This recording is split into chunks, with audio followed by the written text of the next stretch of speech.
BCom भाग 1 हिंदी माध्यम के छात्रों, मैं डॉक्टर ए के मंसूरी आपके सामने फिर से वीडियो लेक्चर्स के माध्यम से। और आज हमारा जो विषय है वो लगभग यूनिट 2 का आखिरी पोर्शन है। सामान्यतः प्रचलित भाषा में जिस टॉपिक की आज मैं शुरुआत करने जा रहा हूँ उसे बीपीओ कहा जाता है। बीपीओ का मतलब है बिजनेस प्रोसेस आउटसोर्सिंग। अब चूंकि थोड़े बहुत नाम आपको इंग्लिश में याद रखने होंगे क्योंकि एक व्यवसाय का नए प्रकार, हालांकि प्रकार पुराना है लेकिन आज के जमाने में उसको नए कलेवर में, नए ढांचे में, नए परिधान में, नए तरीके से सजाकर प्रस्तुत किया जा रहा है। जब से एमबीए की टर्म, जो एक कोर्स आपका एमबीए जो आप बीकॉम के बाद में करने जाओगे, ये नए नए मैनेजर जो उभर करके सामने आ रहे हैं, मुद्दा ये उठता है कि सरकार या कोई भी उद्योगपति कितने लोगों को रोजगार देगा।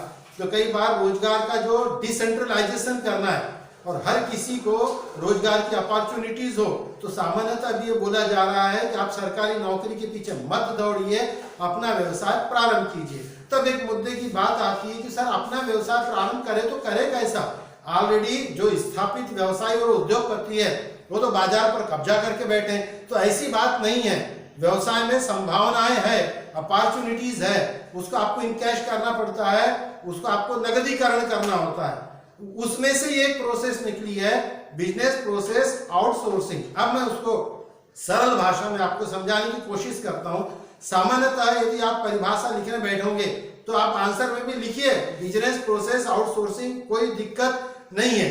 सामान्यतः व्यवसाय एवं उत्पादन के समय जो उद्योगपति होता है या उत्पादक होता है या व्यवसायिक होता है, वो किसी तो भी एक मुख्य उत्पाद का उत्पादन करता है, पर्टिकुलर प्रोडक्शन करता है, और उसको छोड़कर अन्य सहायक सामग्री या सेवाएं वो किसी तीसरे पक्ष से लेता है।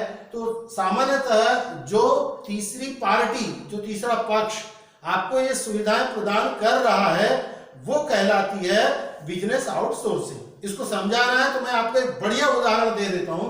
मान के चलो कि ये ए नाम का एक मुख्य उत्पादक है और ये मुख्य उत्पादक और कोई नहीं बल्कि बाइक बनाने वाली कंपनी है। आप सभी आजकल मोपेड और टू व्हीलर्स बड़े पैमाने पर चलाने लग गए हो। तो जो मोटरसाइकिल है वो यदि ये ए कंपनी बनाती है तो आप में से कई लोगों को ऐसा लगता है कि जो मोटरसाइकिल हम चला रहे हैं वो पूरी की पूरी एक कंपनी खुद बनाती है, क्योंकि उसको उसका नाम लगा होता है और हमें अंदर की जानकारी शायद कभी रहती है कभी नहीं रहती है। बिजनेस प्रोसेस आउटसोर्सिंग यदि मुझे आपको समझानी है तो मैं आपको बता रहा हूं, अच्छे से आप सुनिए, वीडियो को आखिरी तक ध्यान से देखिए।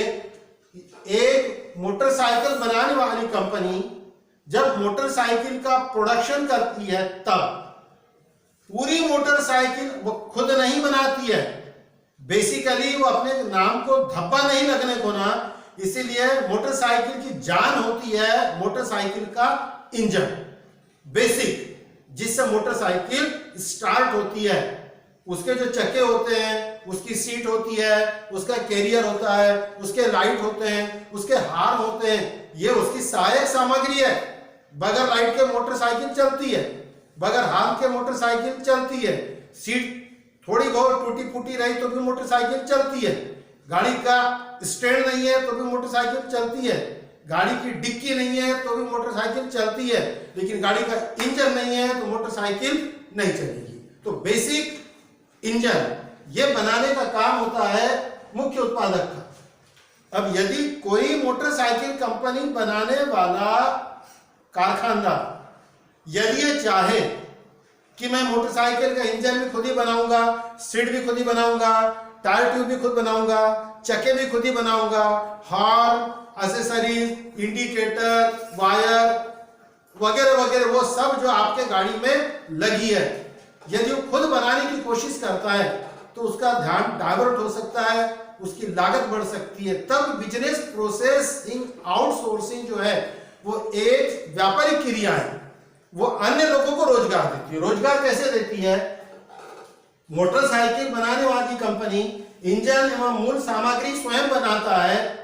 अब चूंकि इंजन और मशीनरी से मोटरसाइकिल रोड पर चलने लायक तो नहीं बनेगी, इसीलिए अब उसको लगेंगी सीट, स्टैंड, चक्के, ट्यूब, टायर, हॉर्न, लाइट, डिक्की, मिरर वगैरह वगैरह वगैरह।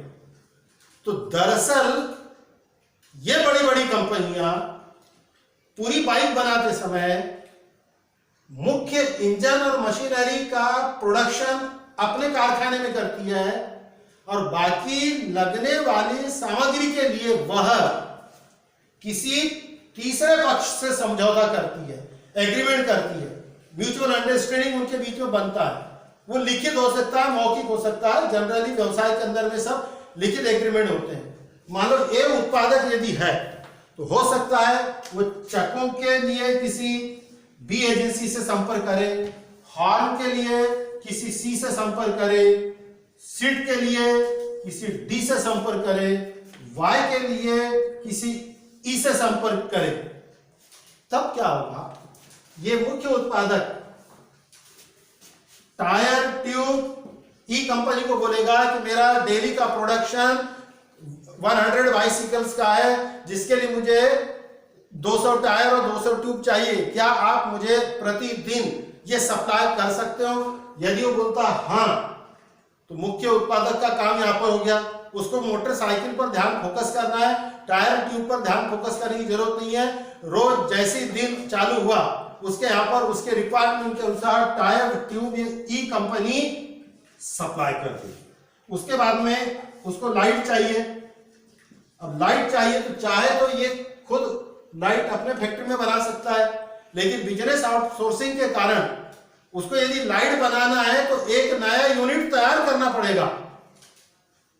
बने जहां तक वो कोशिश करेगा इस बी नाम के आदमी से, फिर से उसको बोलेगा मेरी डेली कैपेसिटी 100 मोटरसाइकिल बनाने की है, मुझे इस वैरायटी के लाइट लगेंगे, are you in position to supply, क्या आप मुझे ये सप्लाई कर सकते हैं? तो कंपनी बोलती है हाँ, तो उनके बीच में शर्त होगी, ये लाइट सप्लाई करने लग गए।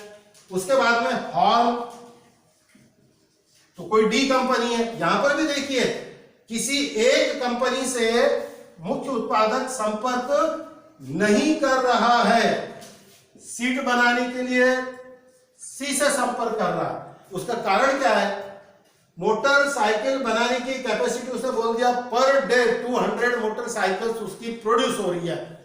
अब यदि ये उत्पादक खुद सारी चीजें बनाता है, तो ये देखिए, ये मैंने यहां पर इसका महत्व बताया हूं कि तो बिजनेस आउटसोर्सिंग का मतलब ये ई कंपनी मुख्य उत्पादक को टायर ट्यूब सप्लाई कर रही है, तो टायर ट्यूब के लिए ये ई कंपनी का बिजनेस प्रोसेसिंग आउटसोर्सिंग के दायरे में आएगा, जो ए कंपनी के लिए बीपीओ का काम हो। लाइट आपके बाइक को लग रहा है, आप लाइट प्रोड्यूस नहीं कर रहे हैं, लेकिन बी कंपनी से आपने करार किया हुआ है, बी कंपनी आपके रिक्वायरमेंट के अनुसार आपको लाइट सप्लाई करेगी।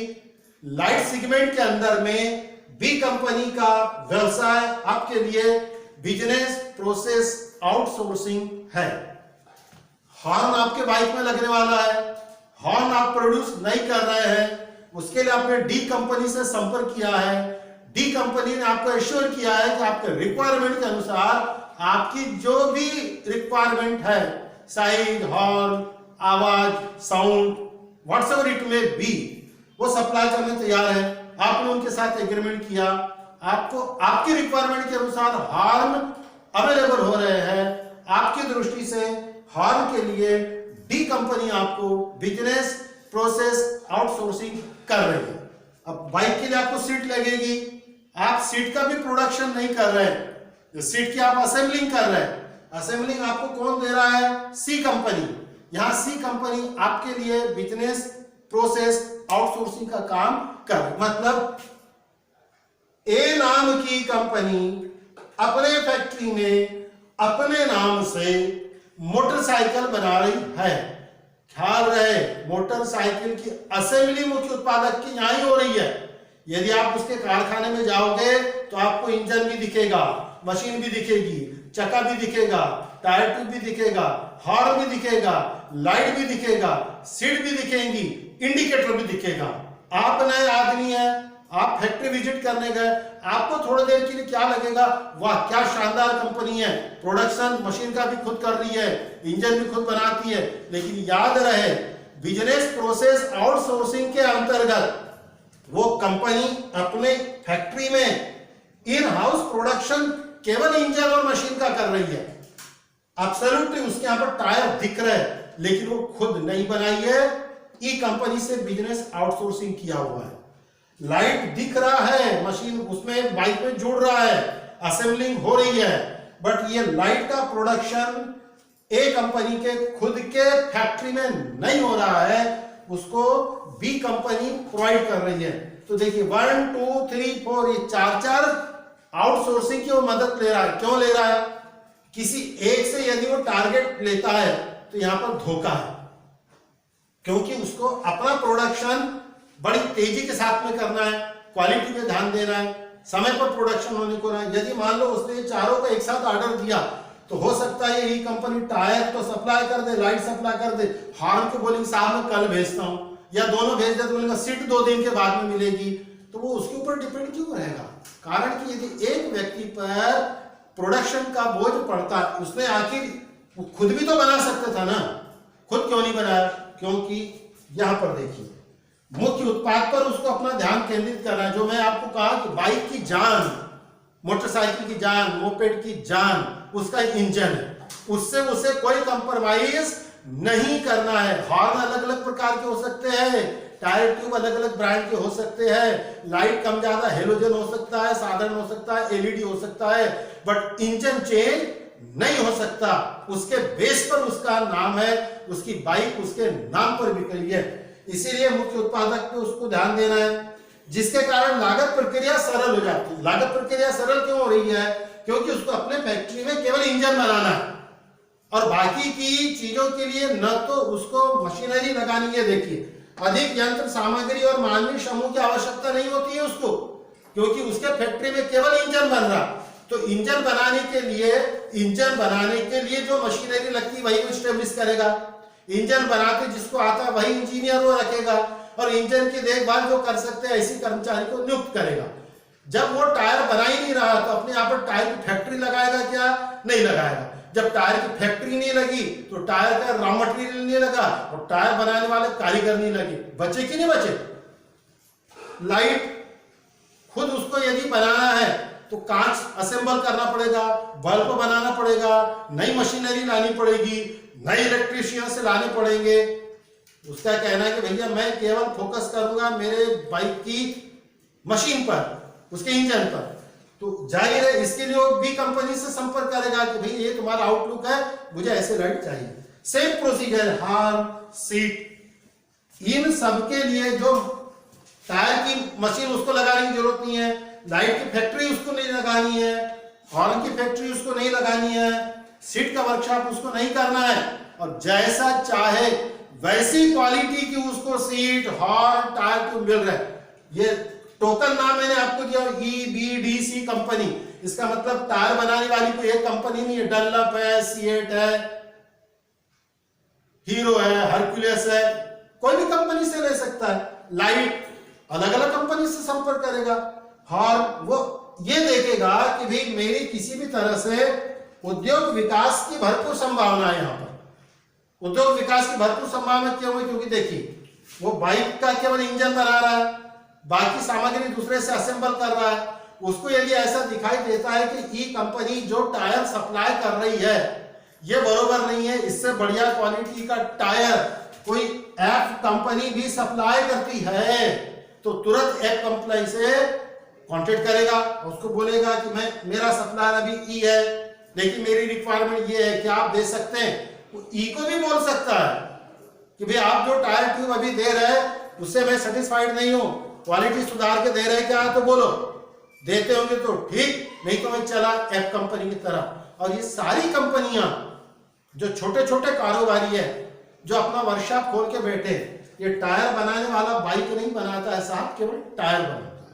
ये लाइट बनाने वाला अपने वर्कशॉप में केवल लाइट बनाता है। ये स्कूटर का लाइट बनाएगा, बाइक का लाइट बनाएगा, 4 व्हीलर का लाइट बनाएगा, हॉर्न बनाने वाला हॉर्न बनाएगा, सीट बनाने वाला सीट बनाएगा। ये छोटे छोटे यूनिट है और ये छोटे छोटे यूनिट बड़े उद्योगपति को सप्लाई करते हैं।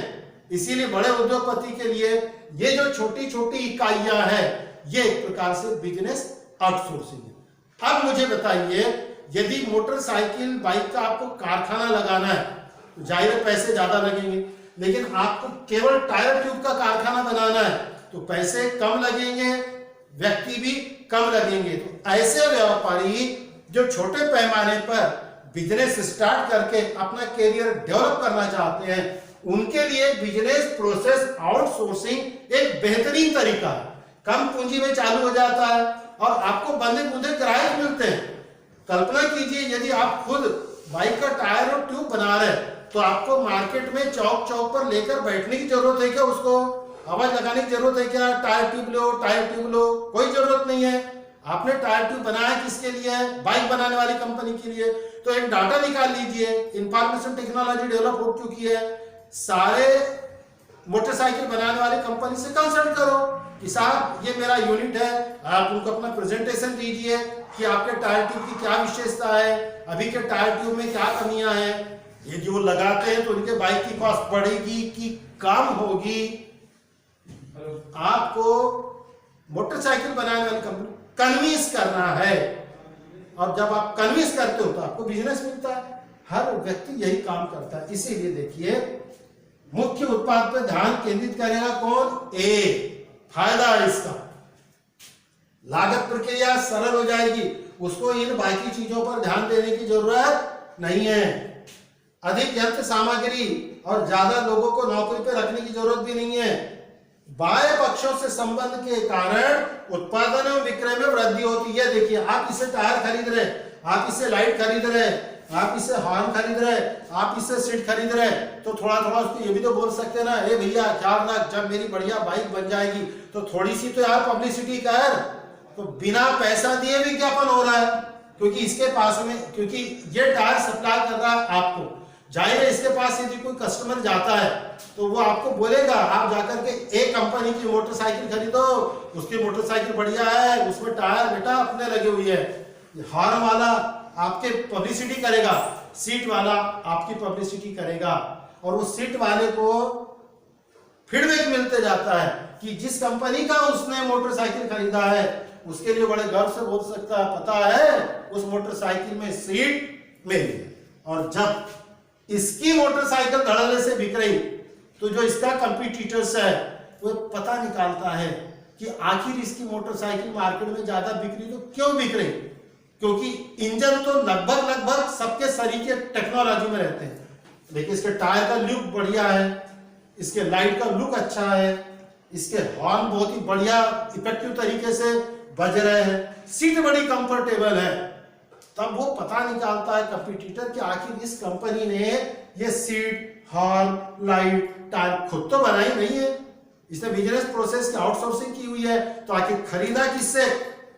तो वो जाकर के फिर इन लोगों से संपर्क करता है, और जब इन लोगों से संपर्क करता है तो ये बोलते हैं हाँ ठीक है, हम उस कंपनी को सप्लाई कर रहे हैं, आपको भी सप्लाई करेंगे। हमारा उससे ऐसा लीगल एग्रीमेंट कभी नहीं होता है बिजनेस प्रोसेस आउटसोर्सिंग में कि एक कंपनी को यदि आप माल सप्लाई कर रहे हैं तो दूसरे को सप्लाई नहीं करोगे। ये है बिजनेस प्रोसेस आउटसोर्सिंग, जिसका और फायदा ये है कि कानूनी दायित्वों में कमी आती है।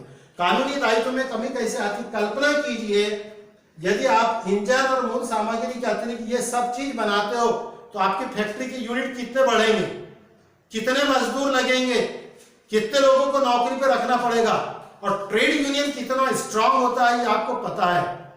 मिनिमम वेजेस के एक्ट आ जाएंगे, फैक्ट्री एक्ट लग जाएगा, आपको साधन सुविधा दिए कि नहीं दिए तो वो जो समाज कल्याण का ऑफिस है वो अलग तरीके से टार्चर्स करेगा।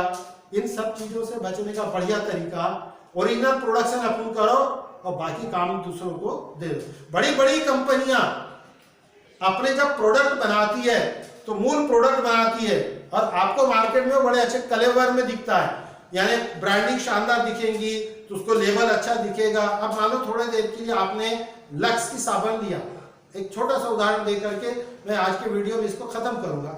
आप जो लक्स की साबुन लेकर के आते हो वो लक्स की साबुन खुली मिलती है कि पैक में मिलती है? तो पहला आंसर आएगा आपका सर पैकिंग में मिलती है। फिर डबल से पूछूंगा, एक कागज में पैक होकर के मिलती है कि दो कागज में पैक होती मिलती है? तो आप में से कुछ तो ये बोल सकते हैं सर कभी कभी तो 3 कागज में पैक होके मिलती है, मतलब 4 साबुन का एक सेट रहता है, उसको एक लेबल ऊपर से लगा, उसको खोल दो तो चारों अलग अलग खुल गए, फिर चारों के लेबल खोलो तो अंदर में और एक कागज रहता है। अब यहां मुद्दे की बात यह है कि जो साबुन बनाने वाली कंपनी है वो क्या बनाती होगी? तो आप में से वो सर वो साबुन भी बनाती है, पहला वाला लेबल भी बनाती है, दूसरा वाला कागज का लेबल भी बनाती है और बाहरी भी बनाती है?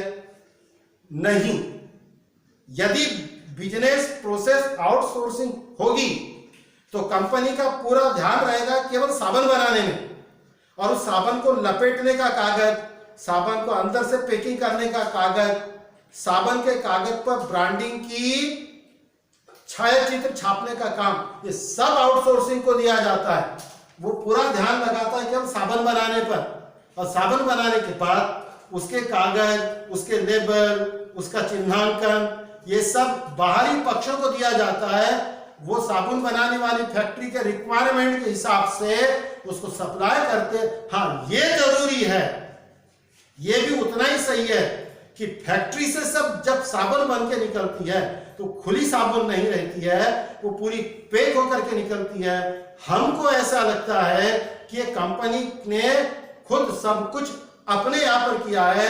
दरअसल वो कंपनी ने मुख्य प्रोडक्शन को अपने फैक्ट्री में उत्पाद किया है और उसको लगने वाली सारी जो क्रियाएं है वो अलग अलग पार्टी से असेंबल करके लाई है और अपने यहाँ पर उसको पैकिंग कर रहा है। कई बार पैकिंग के लिए जो कर्मचारी रहते हैं वो पैकिंग के कर्मचारी भी आउटसोर्सिंग वाले हो जाते हैं। उनको टारगेट दिया जाता है कि भाई नहीं तो तुमको अपॉइंट करना पड़ेगा। मान लो तुमको एक दिन में 1000 साबुन की पैकिंग करनी है, तो 1000 साबुन की पैकिंग करने के लिए आपके पास 2 रास्ते हैं। एक तो आप कुत्ते मजदूर खुद काम पर लगाओ, यानी कि उनको नौकरी दो, या आप किसी तीसरे पार्टी को संपर्क कर लो, उसको बोलो भैया मुझे रोज 1000 मजदूर चाहिए और इतने साबुन की पैकिंग करनी है।